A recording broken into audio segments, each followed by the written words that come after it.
the Psychopomp helps us find, pieces of the individuated self that we need to bring together by drawing us into the realm of the unconscious. Welcome to Soror Mystica, a podcast exploring life's mysteries and magic through its symbols. I'm Mariana Lewis, an archetypal tarotist. And I'm astrologer Christina Farella. And just as the Soror Mystica guided the alchemist through his holy work, we hope to be your mystic sisters in these conversations, guiding you deeper into the symbolic life.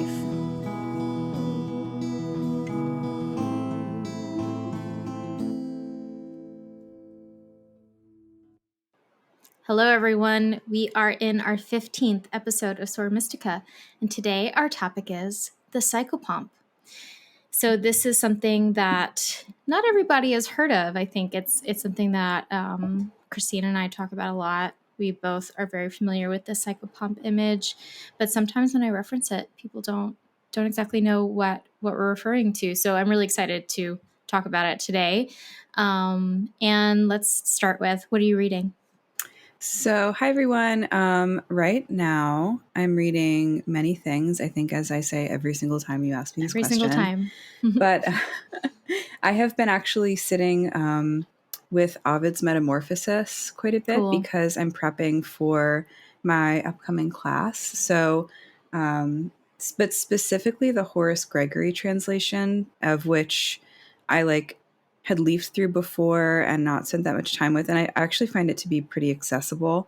The Ted Hughes translation of selections from Ovid is really, really beautiful, but it's so dark. And so I find the Horace Gregory rendering to be a little bit more playful and a little bit less underworldy than whatever Ted Hughes selected, because his book is just pieces. He picked the most intense stories from Ovid and translated them himself. So yeah, I'm sitting with that, and I just finished Till We Have Faces. Oh, you did? At your recommendation. How did you feel about the end? I thought the end was beautiful. I thought it was so incredible the way that she, was shown. Okay, everyone, Till We Have Faces is a novel by C.S. Lewis. I believe it was his last novel. I think it was, yeah.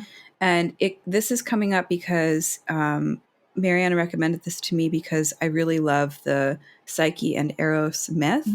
And one of the key components of that story is a kind of evil stepsister motif. Yeah. And what Lewis does in Till We Have Faces is he writes the Psyche and Eros myth from the vantage point of the so-called evil stepsister, who in his formulation is not evil at all, but just deeply, deeply caring. And it's such a brutal book. Yeah, it's rough. It's really, really rough. Beautiful. Yeah. I am a very big, it surprised me. This is one of the books I found in my grandpa's library. And I was just because he really liked C.S. Lewis. And I'd read the Screw Tape Letters. And of course I've read, The Lion, Lich, and the Wardrobe and the Chronicles of Narnia. So I've always liked Lewis. And so when I saw that, I was like, I'll try this one out. And I was really enchanted very quickly. He does a really good job of writing in the feminine voice as well, and bringing in the Aphrodite and Cupid and all these different gods with there's this kind of cross-cultural thing about it too, which is super interesting. So it is my mini mission to bring this book into the mainstream consciousness because it's really good. And if you like Madeline Miller, you like her book on Circe and Achilles, and it's definitely really love this. It's definitely in that vein, and it makes me realize that we've got a lot of retellings of stories from other people's point of view. I feel like in the 2000s, this was a huge trend, especially in YA lit. I remember, what was it? Is it Wicked, where it's literally, right? So yeah, the Wizard of Oz from the witch's standpoint. So anyway, I just remember that being a thing, and I always was like, oh, that's interesting. And then I realized it was a trend, and I was like, I hate trends. So I stopped caring about it. But I'm seeing now how it might be like the root of that impulse to like retell the story. Mm-hmm. It's older than the 2000s, and go get that book. It's a really good read, and it's a quick, easy read. So I highly recommend. Very devourable. Yeah, I think it was like 3 days of just like bedtime reading, and it was done, and it was great. So yeah, that's me. Mm-hmm. That's what great. Are you reading? Today I just started The Gospel of the Beloved Companion. Oh, you got light it. reading. I did. It's right here, and dropping everything. The listeners can't see it, unfortunately, but I will show you just because it's great. This is what it looks like, which is just blocks of text heaven. in I can't papyrus font. No. In papyrus font? Are you serious? Yes. Why would they do that? Because, so this is the story of the Gospel of the Beloved Companion. This woman, her name is Jeanne de Quillon. She is from Provence, the Provence region. She's from the Languedoc region, which is, it's sort of different from like the main Northern French. It's kind of its own thing. And they say that they have a book from the 1st century that was written by Mary Magdalene that they have kept secret in their tradition because in the 11th or 12th or 13th centuries, there was a crusade where they basically eliminated these people who had these heretical documents, these heretical texts. And so to prevent themselves from being massacred and killed, they had to hide it and not publish it. And so only now they're publishing it, but they won't let anyone see it to do testing on it, right? Because they're very afraid. It seems like they're very afraid of the Catholic Church, which is extremely interesting. Mm-hmm. So basically it's just published by this. It's not like published by Random House or something. So it's kind of like them print on demand, kind of like DIY. What they felt like it should look like. And it does feel old and cool, but so I'm devouring that, and it's really very interesting. It's very close to the canonical Bible as so far, but we're gonna get weird, such as the wedding where Jesus turned the water into wine, his own wedding. Oh, to Mary. Interesting. Okay, so we're gonna move on now to the Psychopomp, and so we can start with probably the very definition of Psychopomp, which comes from psyche and pompos. I don't know the full Greek word there, but basically the farrier, the carrier of the psyche, of the soul. And so the function of the Psychopomp, it really comes to us from ancient Greece and Greek myth, where there would be a figure who would carry the souls from the human world into the underworld to accomplish whatever their particular task was, right? Their journey. And so we have some very classic psychopomps, Hermes, Iris. There's psychopomps from all different traditions all over the world. But of course, we also have the psychopomp as a very important function of contemporary study of mythopoetics and depth psychology, being the farrier not only of the soul from the lived world to the underworld, but from the conscious world of understanding ourselves to the unconscious world where we are, in the collective unconscious, where everything is true and everything is possible. Mm-hmm. So I want to see if you have any thoughts to kind of jump us off with the Psychopomp, especially in the Greek world. Yeah, I mean, the way that we can imagine this is that the god Mercury, or Hermes, was known as the messenger god of the Olympian whatever situation. And he was kind of like, there's this interesting way in which Mercury was Jupiter's kind of sidekick, and he was specifically his messenger in particular, present at a lot of his escapades, but for the most part would also transmit messages. And he had this very easy way of traveling with his winged helmet and winged sandals. And so he has this very day world function. Mercury, or Hermes, is also the patron of people like merchants and shepherds and sailors. So he has this really mundane quality to him, but he also had this role of, like you just said, helping souls transition from the physical realm into the afterlife and just getting them down into the underworld to be taken by the boatman Charon across the river Styx and then down into Hades.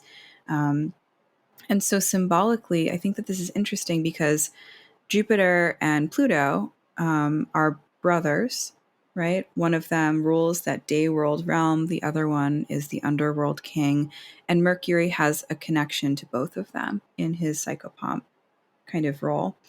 And I think that the idea of liminality is something that really comes up with the psychopomp thing, because we don't just exist in states of life and death or dream and wake. Like the psychopomp indicates a place of in-betweenness that I think astrologically Mercury speaks to a lot as well. But for just getting started, it is this liminal quality in the myths, almost like a crossroads kind of vibe, like which we would see in Hecate, for example.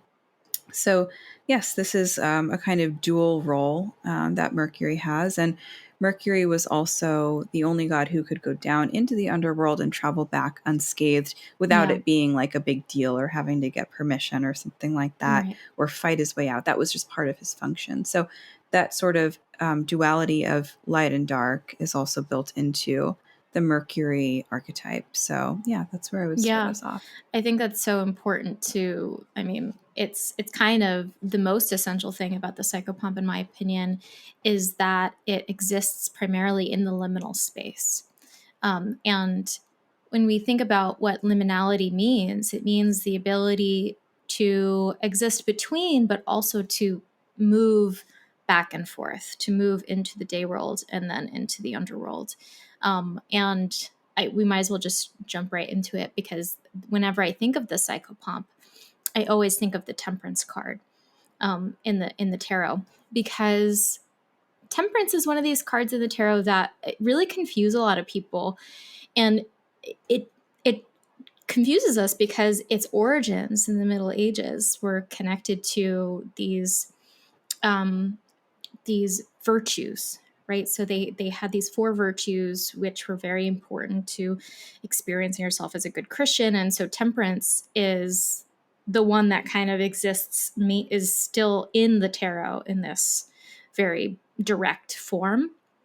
And in earlier versions, I've seen some decks where she's actually holding in one hand cup with water in it and the other hand fire. And I actually really like that image of temperance, because there is something about this duality, again, of like, here's the 2 opposite experiences and she's in between them. And so with temperance, we have this connection to the psychopomp because of her placement in the deck. And there's also, especially in the Rider-Waite-Smith deck, there's many different little symbols in there that kind of reference her as a psychopomp. But when we think about her, she comes after the death card, number 13, and right before the devil card, number 15. And for the longest time, this like did not make any sense to me. She is a card that suggests tranquility, serenity, a sense of peace, a sense of inner awareness. It just feels so calm when you're with the temperance card. We're tempered. And then right before us, we went through the massacre of death.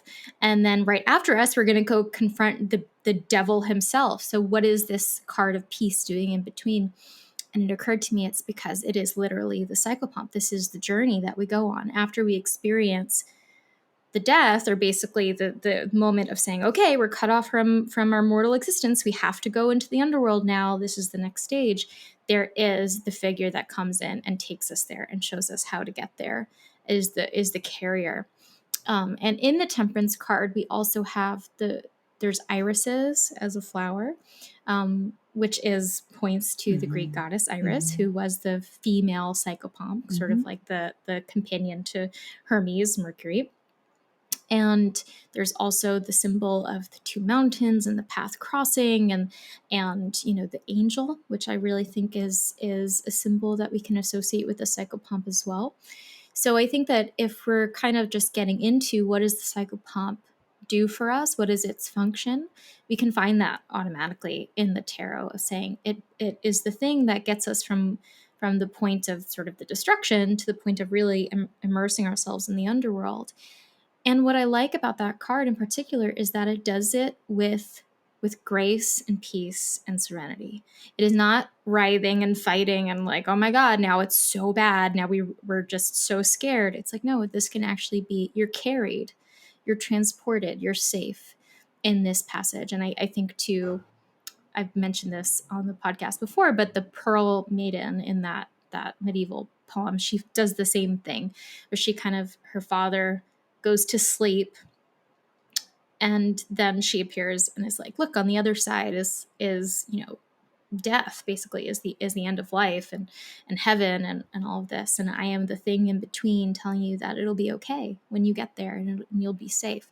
So I think that that's one of the layers of the Psychopomp that's really beautiful, is that it reminds us that we are well, that we can be balanced and we can be flexible and we can move with this transition, and don't have to be so terrified and overwhelmed by it.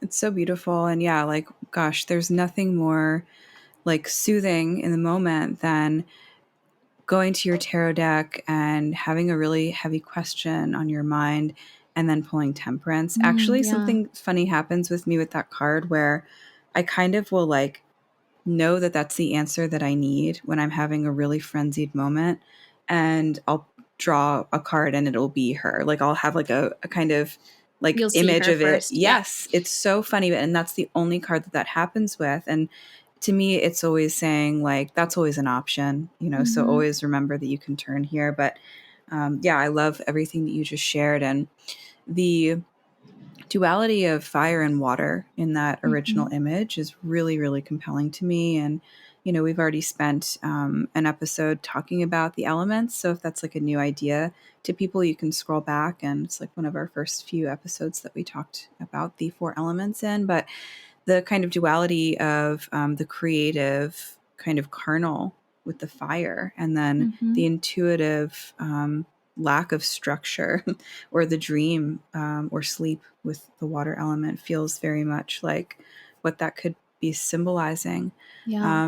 Iris is the messenger of Juno or Hera. And so Jupiter has Mercury and then Juno has Iris, which is really interesting to me too. And I think that there's always this like Mercury to me, especially in astrology, we say that, many of the planets have a kind of gendered orientation, but Mercury is neutral and takes on the energy of whatever other planet he's kind of around or what sign he's in or something like that. And I feel like that flexibility of form is right. To be mercurial is to be changeable, to be mutable. Mercury governs 2 mutable signs in the zodiac, Virgo and Gemini. And so there's this kind of protean element to the Psychopomp and to Mercury that says energy is not just meant to sit still, but it is here to be transformed from one realm of being to the next. And I think that the Psychopomp to me is kind of comforting because in terms of our own work, right, I think that this is maybe the next thing that we should bring in. The Psychopomp helps us find, pieces of the individuated self that we need to bring together by drawing us into the realm of the unconscious. A lot of the practices that I recommend to people kind of revolve around dream work or automatic writing to kind of get under the surface of something that is a question that's perplexing them.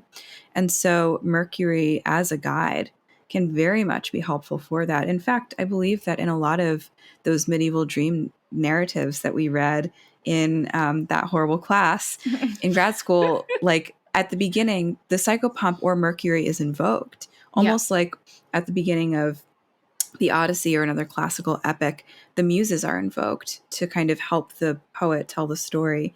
At the beginning of a dream narrative, it seemed like Mercury or the Psychopomp or some winged creature was invoked to help the narrator go down into a dream or find sleep or something like that. So, I think that that's all very much part of his dynamic there.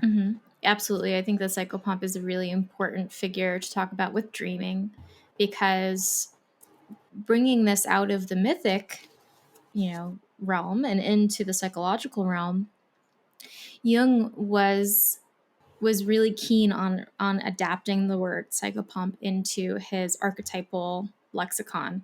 And he saw the psychopomp as the figure that carried our consciousness out of the realm of ego control and into the unconscious space.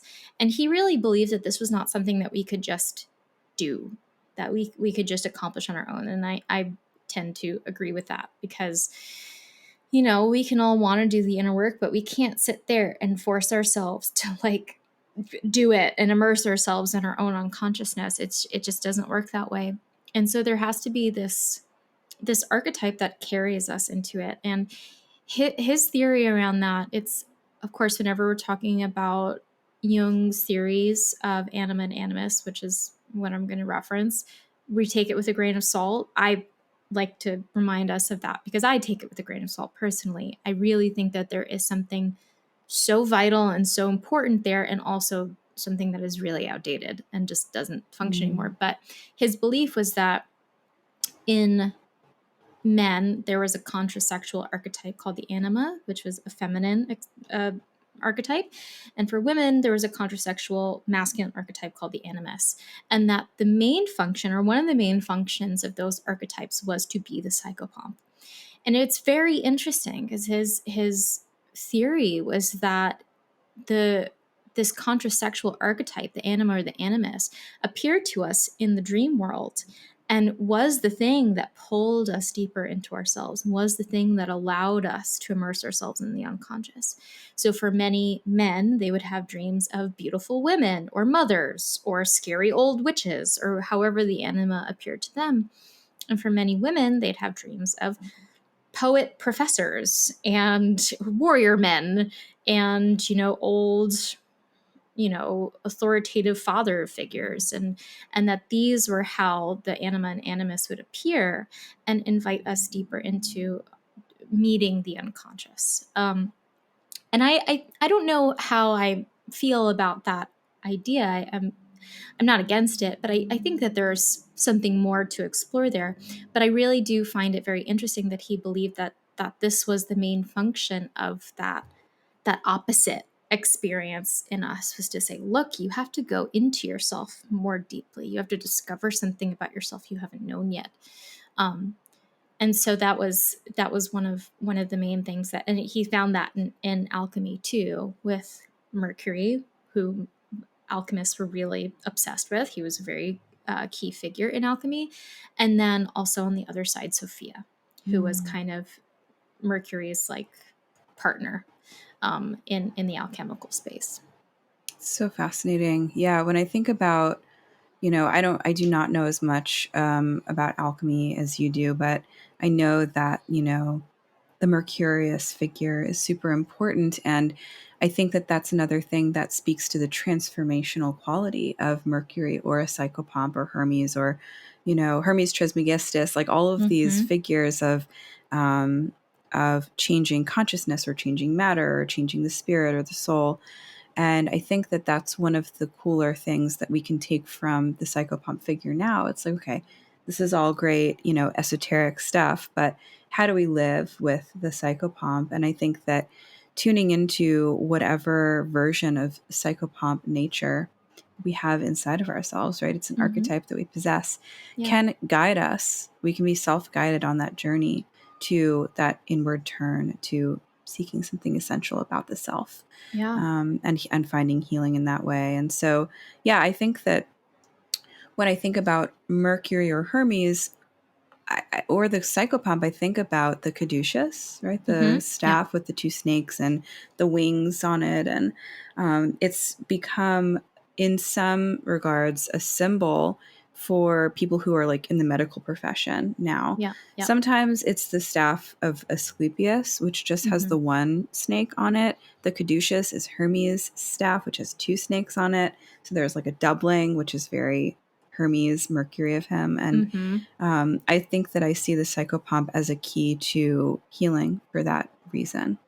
Yeah, well, that's the caduceus is on the Two of Cups in the tarot. Yes, which is a very interesting thing. I've spent a lot of time reflecting on why in the world they put the caduceus on that card of all cards, and I think it is because of its connection to healing, as you're saying. I think that there is something that we see in the Two of Cups that's about connection, but it's in meeting the soul of another that there is an experience of healing the gaps within ourselves, and finding the places where we don't know enough about ourselves, or we need to learn a little bit more about ourselves. And so, and it's just the Two of Cups in general feels like it can really point to that sense of harmonious healing, finding restoration through love and through connection, relationship. I think that, you know, with the Psychopomp as well, you know, thinking about how you mentioned the word guidance. And I think that's really, really important with it, because as we said at the beginning, we're talking about liminality with the Psychopomp. It exists in between spaces. But its work is to bring us somewhere. It carries us somewhere. That is really that pompous word is really about carrying, ferrying. And so when I pull the Temperance card, that's one of the cards in the tarot I honestly feel like can be read in a lot of different ways depending on your situation. And sometimes when I see it, I just kind of say, maybe I need to let go and be carried somewhere. And it's really not about me forcing myself to have an answer or to figure out what I'm supposed to do. I really hate when people pull Temperance. They're like, okay, I'm just going to moderate myself and and calm down and find peace. And I'm like, wow, that's the right outlook. It's not going to get you anywhere, because there's something about it that is surrendering to something that has you, that holds you, and is taking you there in its own time, in the right time. And I think that can be very important. So when I pull the Temperance card, or when I feel like that Psychopomp archetype is really present, I'll honestly often recommend people to pray, or to do magic, or to just invoke whatever ancestors or spirits, or whatever they connect to personally, because it's the request of guidance. It's the request to be ferried and carried to the next state of awareness, because we can't always get there on our own. And I think that that's, again, one of the reasons that the Temperance card is number 14, right between death and right between the devil, is because we're not really meant to get there totally on our own. We kind of have to be brought there. And that was Hermes' function as well. There's a lot of heroes who had to go to Persephone, or had to go do something in the underworld. And the rule was, you don't go there by yourself. That doesn't happen. You can't. You need a god to escort you there, for your own safety. And so I think that is another really essential thing to layer in with the Psychopomp, is that it is the guide. It brings us somewhere. Yeah, I can't wait for whenever we get our act together and do our underworld episode. I feel like I'm afraid. It scares me. It scares me too, even though I'm always like talking about the trappings of it. But that unto itself is just such a rich space. But yeah. I just wanted to say, like, the underworld in my formulation of it, yes, it has connotations with the afterlife, but from a psychoanalytic perspective, obviously we're talking about the unconscious, or the soul, or something that's kind of hidden from conscious view. In astrology, maybe it's the 4th or the 8th or the 12th houses of the natal chart. And I think that in terms of the guide, it's really interesting, like the in the Aeneid, Aeneas needs to go down into the underworld to find the ghost of his father and do some kind of daddy work and hear something about Rome to be. Anyway, he cannot get there without the guidance of the Cumaean Sibyl, who is the Sibyl that was in Sicily. The Sibyl is an oracle. And so he needed to basically convince her to take him to the edge of the underworld in Sicily. And then she told him, you need to have me guide you, and this will only work if you're worthy. And if you particularly find like this tree with a golden branch and you have to pull the golden bough down, that's going to be the gift that you offer Persephone. And that's how you're going to get past Cerberus, the three-headed dog, and across the river of Styx and all this stuff. And so, there are always these tasks as well that the Psychopomp kind of cues us into, these little routines or rituals or, just things that we need to accomplish in order to get down into the heart of that underworld space where there is some rich insight or a ghost, for lack of a better term, that will say to us, I release you from this old wound, or here's the answer that you were seeking, or here's a piece of the answer. And so I think that's also a very important thing, that you saying that you advise that people pray or work with some other spirit guidance for the answers that they're seeking, because there is so much about being reverent, I think, of the power of the Psychopomp and the guide, but also the fact that we don't just get to like snap our fingers and be in that sort of internal psychic space. There are rituals that used to probably be built into our culture and our customs, right? Persephone's descent to the underworld used to be reenacted and ritualized in the Eleusinian mysteries for years and years. We don't have that anymore. We have, I don't know, we have Coachella. It's not, we don't have anything. we got GOTS, as my Italian relatives say.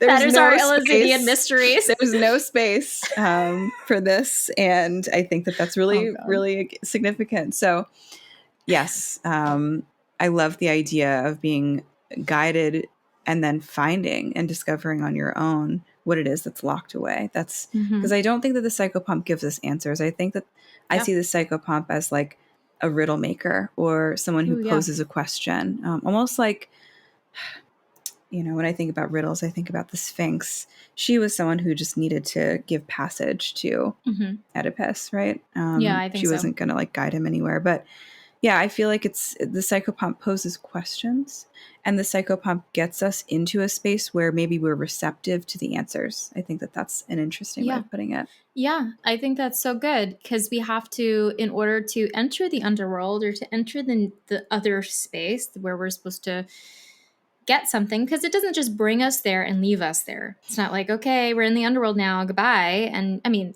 sometimes you have to figure out your own way back, but the point is that there is a return journey. That is really, really essential. And so the Psychopomp, part of its function is to prepare us for entry into the underworld, which is always very different and very scary. And we need to have the right gifts, and we need to have the right mindset.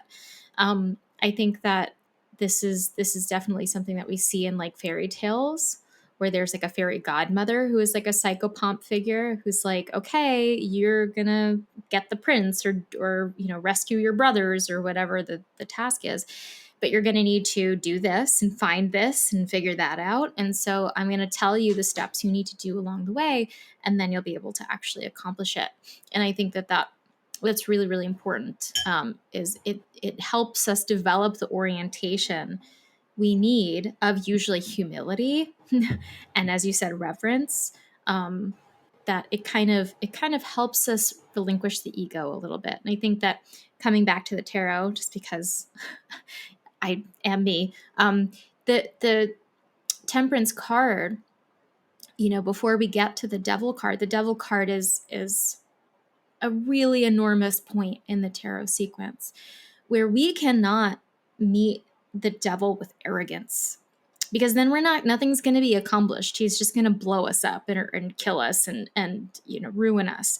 We have to be able to meet the Devil with a sense of humoring him, a sense of being able to interact with him and learn something from him. This is really what Jung believed. He talked about this in the Red Book.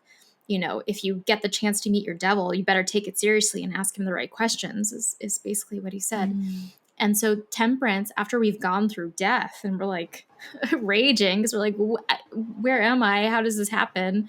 Why, has this happened to me? Part of Temperance's lesson is to say, be humble. This happens to all of us. If you're going to meet the darkness within yourself, or the shadow within yourself, or the unconscious thing you haven't seen yet about who you are, you're going to have to be humble enough to receive it and really take a look at it. And I think that is absolutely what we see in these myths and these fairy tales, where Psyche is such a good example of that, where she has to do all these little tasks and she has help from all these different things, these eagles and ants and all this stuff, to, you know, help her prepare to meet Persephone and to finish the quest. And so the Psychopomp guides us to that. And I think it's nice sometimes to take that burden off ourselves and say, I'm waiting. I'm ready when something's ready to come in and tell me something and show me something, give me a lesson. This is one of the reasons it's so good to pay such good attention to our dreams. It's because I think that the Psychopomp comes into our dreams more often than we recognize, and will come in a lot of different guises, a lot of different costumes, and will take us somewhere. You came in my dream as a Psychopomp in that dream that I talked about, I think in the first episode, where before we started grad school, I had this dream that this girl was like, hey, I'll show you the way to the library. And when you go to the library, you know, basically there'll be someone important you have to meet. And it was you. And I realized that when I met you. Oh my God, that's the girl of my dream. And there is this moment of being brought to the place I needed to be brought to. And so when we pay attention to those dreams where we're carried somewhere, brought somewhere, shown something we didn't see before, some other figure comes in to reveal something to us, those are moments to take it seriously and say, okay, I guess I'm being guided somewhere, prepared for something, and to just be curious about what that might be and trust that it's happening unconsciously, even if we don't see all the mechanics of it. I think that is such an interesting point, because it's like, how are we supposed to know? Like, when I think about being between the death card and the devil card, having temperance in between sounds really good and sounds like good space to be in before, you know, after meeting one really heavy archetype and then being oriented to the next. But how do we know when we're being guided would be my question. And you don't have to answer that, but it's like, you know, what's the difference between a mental breakdown and feeling guided or, you know, the loss of hope and feeling disoriented and then looking for the next thing? Like, I think that's, again, it's an impossible question to answer, but. Well, yeah. I have a story. I have a story that's a good example. So I just came back from my travels to Belgium and France, and I was in Belgium for a couple days, and then I was in France for I was in Paris a couple days, and then I went on my pilgrimage. And so I was with my husband, and we were on this, like, you know, vacation, basically, you know, and he left his phone on a train. I don't know if I told you this full story. I think I probably voice noted you while we were away. And I think I know it, but no one else does. So yeah, no one else does. Everyone. Big story. Yeah. And so the phone was on the train, and then he realized the phone was on the train, and we were like, oh my God. And he had his iPad, so the iPad was able to connect to the phone and say, the phone is here. And the phone was on the train being taken all over Belgium. And we went to the train help desk, and we were like, oh my gosh, lost the phone. They said, well, maybe someone will drop it off at the Lost and Found, but please don't think they will, because this is the world and someone just got a free iPhone.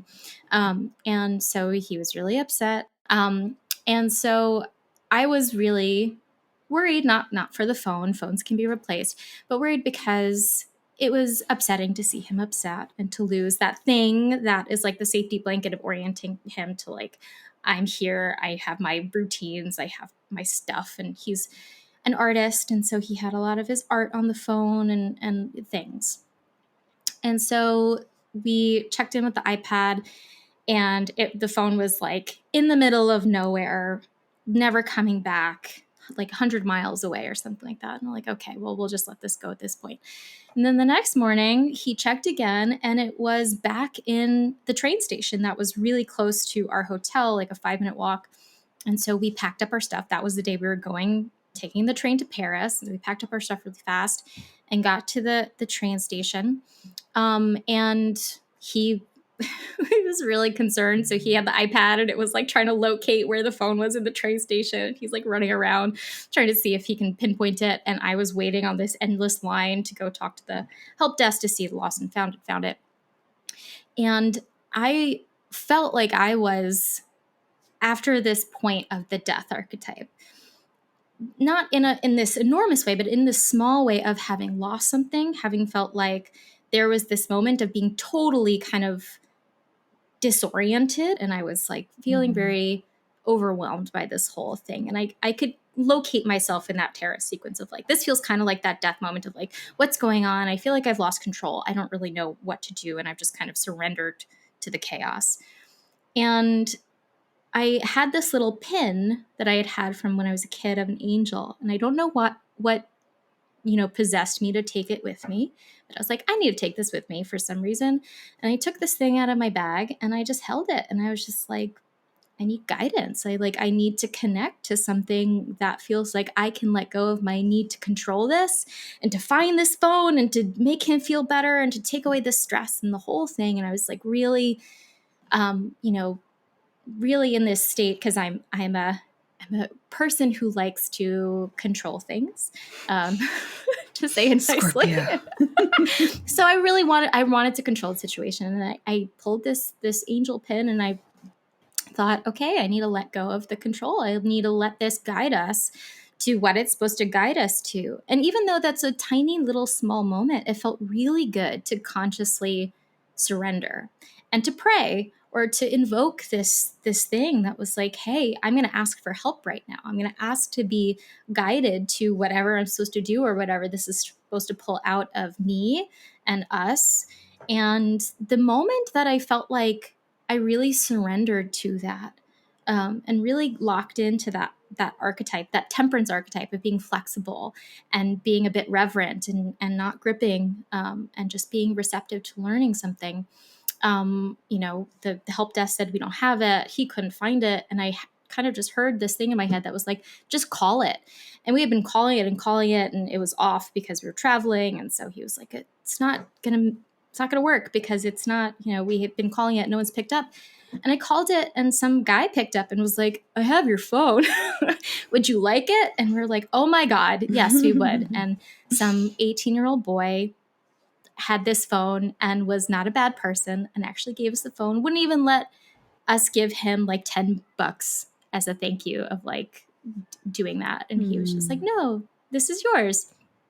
And I was like, oh my God, this was the temperance guidance of like, calm down, don't get lost in this, listen to the subtle wisdom that's coming through and just be guided. And it felt really, really good. And so that's my extremely long-winded story of how that kind of shows up in the real world. And I reflected on that after of like, I think I did an okay job there, actually, of all the stuff I've studied about the tarot and all this thing. And I was able to think, where am I right now? What am I supposed to do? And I realized control and gripping and grabbing is not going to get me anywhere here. I have kind of died to my control in this situation. And now I can ask for some other thing to help me and surrender to this thing. And it was honestly, even though it was a very kind of silly situation, it really sat with me for days afterwards of like, what did I tap into in myself there? Because it felt really transformative of me letting go of the control for a moment and just saying, all I want is for this man I love to be at peace and not feel stressed and not feel scared. And I could give myself over to that feeling and not be like, I need to solve this somehow and be a genius person who figures out all the answers. And that was really, really important. And I think that even though it was a small moment, it was actually a really big moment for me in confronting a part of my shadow, and the way I need to control things and how stressful that can get for me.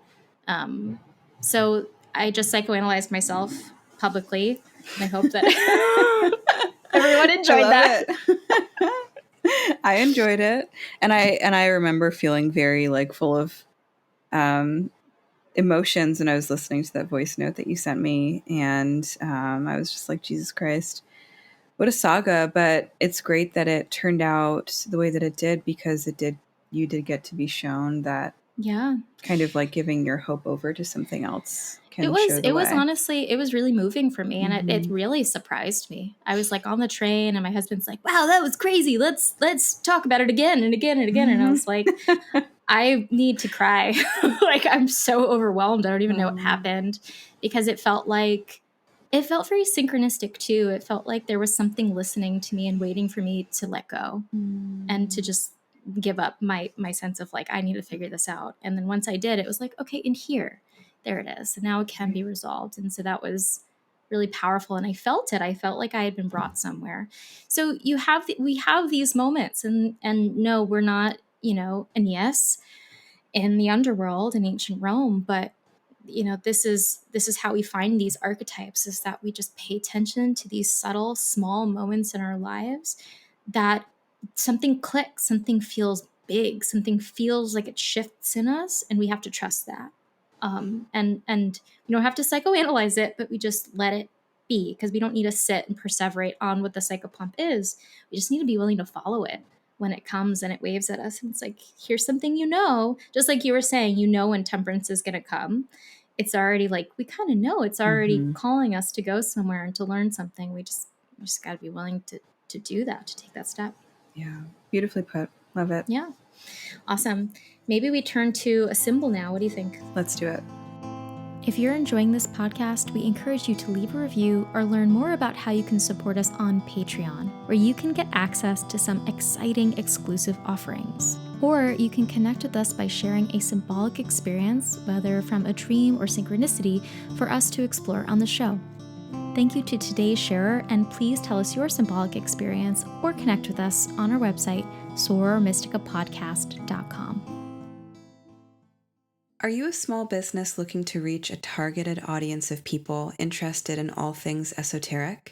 If this sounds like you, Soror Mystica would love to invite you to become an ad partner.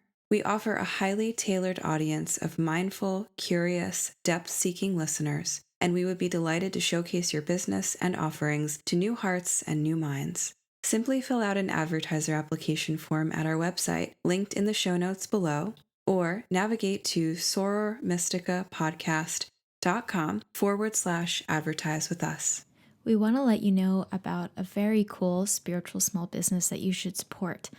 Vibes del Alma focuses on creating a safe and nurturing space to tune into the vibes of your soul to live an authentic life.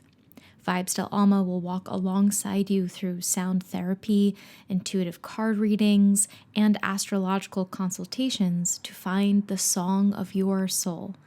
This allows you to make space for the things that add value to your life while letting go of the things that don't.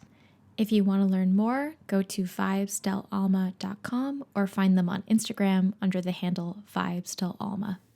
Astrology is a language based on the names of the gods of Roman mythology. We often are encouraged to bring a mythic perspective to astrology as we take the names of the planets to represent their god forms, but it can be really daunting to know where to turn, what stories are important, what images pertain to each of these figures, and how do we weave that into an astrology reading, which is already quite complex. Join me beginning July 26th for a new class called Mythology for Astrologers, which will be a 4-week immersion into the exact stories, images, and sacred symbols of the 12 signs of the zodiac and the 7 traditional planets of your natal chart. You can find all information about registering for this course in the link in our show notes, and I can't wait to see you in class. Okay, so this symbol is all about wands of power. So this is going to be probably very good for my tarot brain. So I had a dream where I was holding a long wooden stick on my left hand as people were singing in a circle. Eventually, I got the insight to switch the wooden stick to my right hand so I could pour my energy into it. When I switched the wooden stick, I started singing and my voice amplified. When I was done, people moved away, revealing a modern-day medicine man who was admiring my voice and my power. Months later, I find myself in a retreat doing a medicine ceremony where we're all sitting in a circle singing medicine songs. During the third round of songs, I was asked to sing and share my voice. The medicine man came up to me and handed me a long wooden stick and maracas to sing, and it reminded me of the dream I'd had. He gave me the stick in my left hand and the maraca in my right, but remembering the dream, I switched it. I have never sung so loud and on pitch before, and I was amazed by the power. When I was done, the medicine man said, wow, and nodded in approval to move on to the next person. I'm not sure what the wooden stick means per se, but I wanted to share. It's very cute. It is very cute. What are your initial thoughts? So initially, it just struck me that the wand is first held in the left hand because that is the hand that Mercury holds his caduceus in. Oh, really? Interesting. Yeah, the left-handedness. And then, I think that left-handedness is always like the liminal underworld side of things. And then the right hand is more of like the day world generative solar kind of side of stuff. Isn't it like connected? The left is supposedly the feminine side and the right the masculine side. Yeah, I think that even in Italian, left is like sinistra, which is like sinister. It's supposed to be evil because it's women. Yes, right. Exactly. I'm left-handed, so I'm special. I only learned that about you recently, and I was how did I not know that? Because you're in the internet. And on my phone, I don't see you in person enough. Taking notes in class. You never watched me take notes? Well, you had your computer. Yeah, I was texting other people. I wasn't paying attention. So anyway, I think that it's very interesting that that's where the wand starts. It kind of comes from, it's like a perfect symbol for what we've been discussing. So we begin with the left, we move over to the right. And so there's this amplification of power.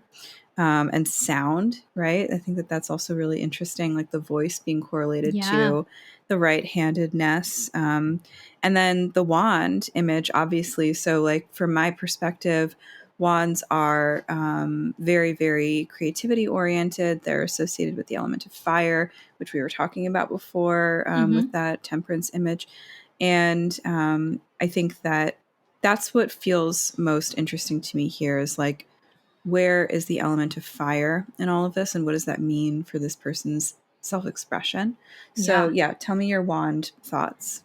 I mean, the wand, obviously we know it from the tarot. There's the whole suit of wands, which are yang oriented, so masculine oriented, as you said about fire. I also think about the magician card, who stands with the baton in his right hand, pointed to the sky. And so both of these are both very yang, masculine-oriented symbols that suggest power and activity. I wonder if there's something about switching the orientation from the left, which symbolically is associated with the feminine, to actually switching it to the masculine side, or switching it to the place where we connect to that fiery, active sense of power. And there's a very, very clear image in the dream of saying, I move this from this place to this place. I transfer this power from one side to the other side. And then all of a sudden there is this new energy that comes through. I wouldn't say that it means that the energy wasn't already available to you, but there's something about the transition that feels like it unlocks something in that moment. And the voice is such an interesting symbol because, our voice is the power of self-expression. You said the ability to make sound and be heard. But in the dream, they're not speaking, they're singing, right? So singing there's something about making this sound that kind of is in unison, or there's a harmoniousness about it. It's invoking something a lot of times, or it's connected to magic and ritual, the idea of music and singing. And so there is this new power of authority to make this sound and to be kind of leading whatever this ritualistic experience is. So those are some thoughts too. The voice being amplified. Yeah, I think that when I think of like the original image too of the dream of like the hand holding the wand, feels very Ace of Wands to me. And so it feels kind of like finding or dropping in with that creative new beginning or new spark, or whatever the transformational element of the wand is, becoming more prominent and becoming more accessible to the psyche of the holder or the beholder. And so I feel like that's another element here, because the story that this individual has shared with us is like about being recognized in that like group space of, having a voice that is sonorous and making an impact. And so that also feels like a kind of new moment of recognition of one's own fire that feels really, really pretty. Yeah. And the layer of the medicine man too, who is it's the kind of facilitator of this in some way. In the dream, the medicine man kind of comes out like after they've exhibited the power. It's like revealed that he was there, and he's very impressed with their voice and their power. And then in the real life, the dream kind of like getting mirrored in the real world, he's the one who kind of initiates, like, here, now take this and now do this. So there is a psychopompic kind of element to that medicine man as well, of saying like, all right, here's your opportunity to move into this other thing and to find this other experience. For this person, I would have them do some research on their own about right and left and what that symbolizes, and feel what connects for them. Right, when we're doing this work, Jung, in Jung's theory of active imagination, basically you take the symbol into the imagination and continue to work with it.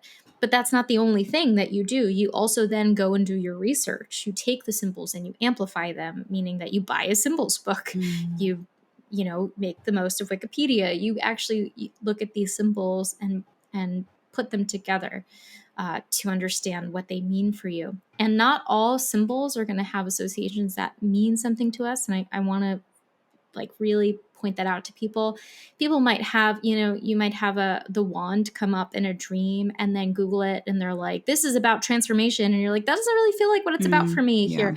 And that's really okay, because that's the point of symbols, as we say over and over again on this podcast, is that they symbolize, they are a metaphor for something deep within ourselves.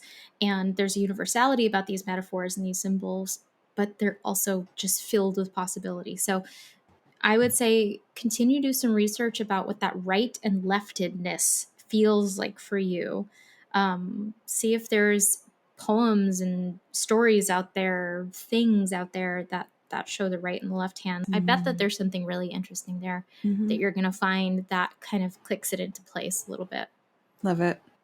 Okay, so if you haven't, make sure to check out Christina's class, which is Mythology for Astrologers. And when is it starting? It's starting on July 26th, and it is going to be a 4-week class, basically like 4 weeks of live lecture, plus we're going to be reading some myths together, which is really exciting.